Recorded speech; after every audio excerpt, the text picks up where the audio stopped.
नूर आरफीन जो मिफ्ता इस्माइल साहब हैं वो मुबारकबाद वसूल करते हुए कहते हैं जी बहुत बहुत शुक्रिया सब लोगों का जो मेरी इतनी तारीफ़ कर रहे हैं। और वज़ीर दिफा ने तो उनको सुपरमैन की वीडियो लगा कर दिखाया कि जी वो सुपरमैन है जिन्होंने पाकिस्तान का जहाज़ गिर रहा था मईशत या पाकिस्तान गिर रहा था खुदा न खास्ता और उसको उन्होंने बचा लिया है। तो वो भी बड़े खुश हैं। ख्वाजा आसिफ साहब इसहाक डार बेशक न खुश हों, लेकिन मिफ्ता इस्माइल साहब कहते हैं जी असल मेरी कामयाबी ये है कि अब हम अपने ख़र्चों के मुताबिक मुल्क को चला सकें। तो कितना आपको लग रहा है कि 1 साल का वक्त है ज़्यादा से ज़्यादा उनके पास, उसमें कामयाब हो सकेंगे? Miftah Ismail to the best of my knowledge and belief इस वक्त के वज़ीर ख़जाना हैं, और अगर वो इतनी काबिल होते तो मैं उनको ऑन एयर बैठ करके तीसरी मरतबा 15,000 रुपये की मुलाजमत ऑफ़र करता। जाहिर है कि ये हो गया आपकी पहली बात का जवाब। दूसरी बात, हम जिस कौम से ताल्लुक़ रखते हैं मेरे भाई, वहाँ मारूं घुटना और फूटे आँख होता है।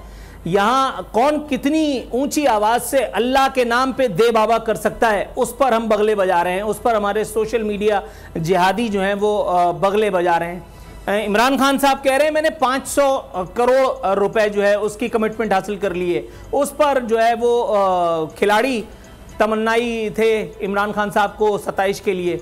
बहुत सारे लोगों ने इस पर बाकायदा बात भी की, प्रोग्राम भी किया। अच्छा ठीक है, आज बिलावल साहब उनसे आगे बढ़ गए। उन्होंने कहा कि मैं तो तुमको पीछे छोड़ दूंगा, तुम क्या बेचते हो मेरे आगे। उन्होंने जाकर के पता नहीं खरबों तक की बात पहुंचा दी है। अच्छा ये हो क्या रहा है? जो सिद्दीक जान कह रहा है बात ठीक है, हम भीख ही मांग रहे हैं ना। 1 अरब के लिए हम IMF के सामने घुटने टेक करके और उससे भीख मांग रहे हैं। हमने यहाँ क्या किया है? इमरान खान साहब क्या कर रहे थे?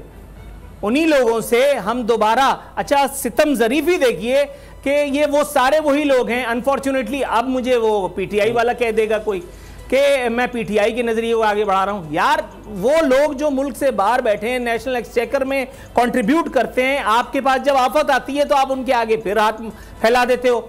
लेकिन वो जब आपसे वोट का हक मांगते हैं तो आपको मौत आने लगती है। इसके ऊपर अदालतें ऑब्जर्वेशन दे रही हैं, लेकिन नून लीग एंड कंपनी कहती है कि नहीं, ये अगर हो गया तो फिर तो ये सारा वोट इमरान खान का है। इमरान खान के बुक्स के चक्कर में उनको वोट का हक नहीं मिलेगा।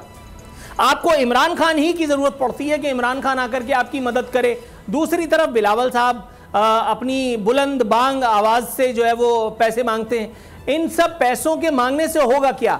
इस बात की गारंटी मुझे आप दोनों साथियों में से कोई एक दे सकता है कि जितनी रकम आएगी वो मनोअन उन तमाम सैलाब ज़दगान पर ही खर्च होगी जिनके लिए वो ली जा रही है।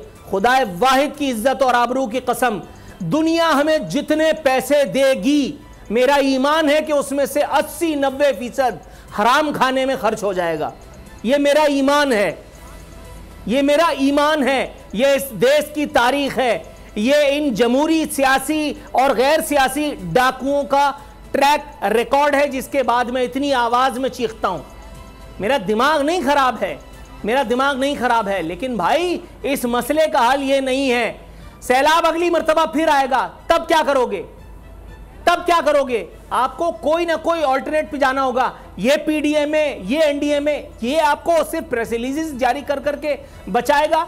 अगली मर्तबा फिर कोई इमरान खान खड़ा होगा इंटरनेशनल कम्युनिटी से आपकी मदद करवाने के लिए।